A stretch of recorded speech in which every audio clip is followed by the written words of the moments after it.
Next, we're going to look at how to estimate the trend part. We did the seasonal part. We have the seasonal indices. Now we want to fit a trend line. Of course, we can go ahead and fit a trend line right here. Probably work. But then, if it is possible to isolate the trend part alone from the actual sales, then we will be able to develop a more accurate trend estimate. And since we have seasonal index values already computed, we can do just that. So if you divide the seasonal index value into each of these sales value, then what will be left is trend, and of course random will be there. So I'm going to first assemble the sales index values here, and then we can divide the sales index into the corresponding actual sales, seasonal index into actual sales, and then we can compute the deseasonalized sales, which isolates the trend. So for the first quarter, okay, our seasonal index is that. So put G45, right?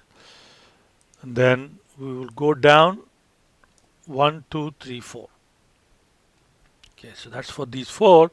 And for the rest of them, you go to year 2, quarter 1, and then if you go back to the first quarter of year 1, then this formula can be copied down all the way till 4, like that. Okay.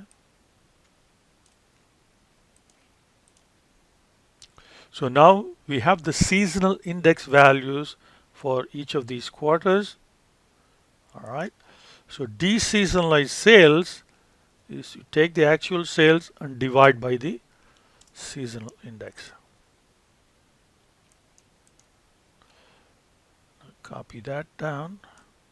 So that's our Y, which is trend isolated. Say from actual sales, we have isolated the trend part. And now we have to code the T values. So starting from T equal to 1 for the very first time period. So this is going to work like the trend projection we did when we had just trend. Okay. So there we have the X data and here is Y data. So we can now use the function intercept. Okay, Y first and then X. Okay, so that's our intercept, and then slope, again Y first and then X. All right, so we have the trend equation now. Next, we put all of this together to develop forecast. So if you want forecast for year 4, then we set up the values. Okay, so year 4, quarters 1 through 4. Now T value corresponding to that, you see we ended T for year 3, quarter 4 at 12. So start with 13, 14, 15, and 16. So first we find the trend. Trend is B sub 0 plus, well, I have to absolute reference that, plus B sub 1, absolute reference that, times T. So that will give us the trend part.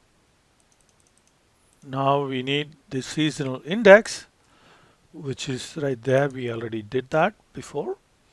Now when you multiply these two, trend times seasonal index, then we get a forecast, which is adjusted for trend and adjusted for seasonality.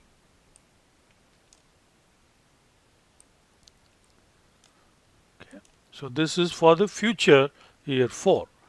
But we can use the same approach and set up Y hat here, and we can compute MAD if that's what you want. Okay, so let's do that.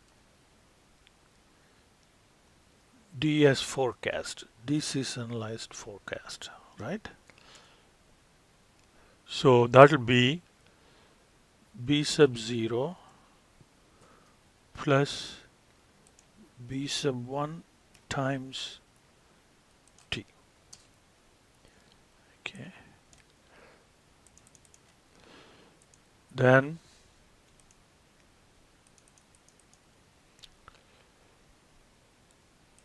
we have the forecast, which is that times the seasonal index, which we already have assembled here. So that's our forecast. And then we have absolute error,